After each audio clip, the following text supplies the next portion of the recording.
Hello, and welcome to Rider Unpaid. The food was homemade, the show that teaches you how to cook all of the takeaway classics that we love in Great Britain and saves you a small fortune from not having to pay God knows who to deliver it. You know what I mean. Yeah, we're cutting out the middleman. Well, three middlemen actually. The highly skilled visa cook, the undocumented unknown in a stolen puffer jacket delivering the food, and the delivery companies that enable and profit from them. Yeah, you know the ones. 3 words. Boycott, boycott, boycott. I can cook my own damn curry, burger, kebab, or anything else that I fancy. And so can you. I'll show you how. Today, we're kicking off the series with Chicken Biryani. One of those quick, easy, tasty recipes that you can knock up in no time. Cook it for your missus or cook it for someone else's. That's your business. I'm joking. Make it for your missus. She'll love it and deserves the effort. Sometimes. Here's the recipe. Step 1. The marinade. Start by heating 3 to 4 tablespoons of vegetable oil in a frying pan over a high heat.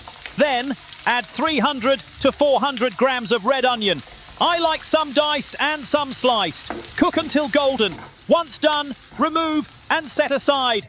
Now, in a large mixing bowl, add 500 grams of skin-on, bone-in chicken drumsticks, 1 tablespoon of garlic paste, 1 tablespoon of ginger paste, 4 to 5 green finger chilies, diced and with seeds, a mix of 1 teaspoon of red chili powder, half a teaspoon of turmeric, half a teaspoon of garam masala, 1 teaspoon of cumin, and 1 teaspoon of salt.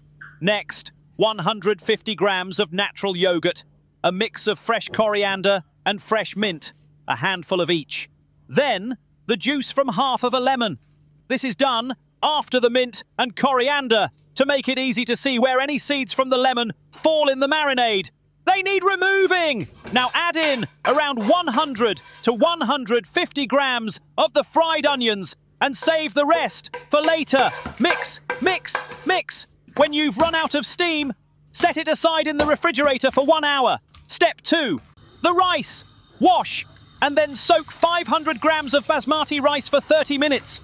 When ready, in a large pot, bring 3 to 4 litres of water to the boil with 2 bay leaves, 1 star anise, 2 green cardamom, 1 cinnamon stick, 2 cloves, 3 black peppercorns, and a few drops of lemon juice.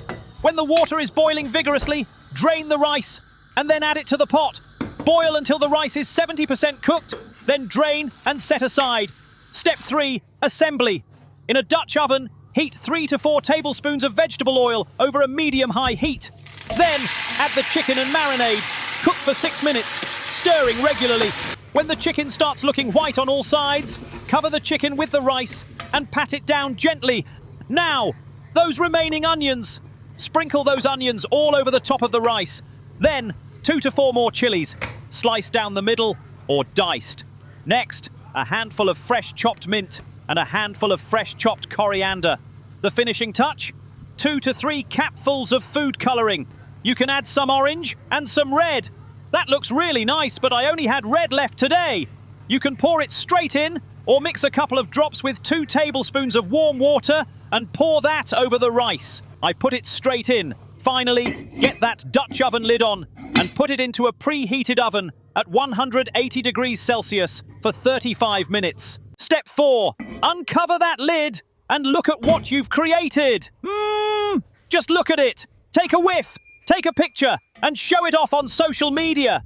Pretend you came up with this recipe based solely on your sophisticated palate and a memory of once trying it in an Indian all-you-can-eat buffet. Anyway, mix all of the chicken and rice together and then serve with some store-bought onion bhajis and a homemade mint yogurt dip. I'll show you how to make homemade onion bhajis in another episode. I just couldn't be arsed tonight. There you go, honest and unapologetic. Finally, garnish with sliced red onion. And there you have it. A dish that has had 0 palm contact, doesn't line the pockets of those that it shouldn't, and is easier than communicating with some randomer at the door that refuses to make eye contact with you and keeps on calling you boss. Join us in episode 2 to learn how to make a juicy chicken kebab, served with an amazing salsa and my own sauce recipe. I really need a name for it. My own sauce sounds weird. Anywho, like, share, comment, subscribe, or just move on. You're obviously not that into me. Ew! Sorry, Mr. Fancy Pants.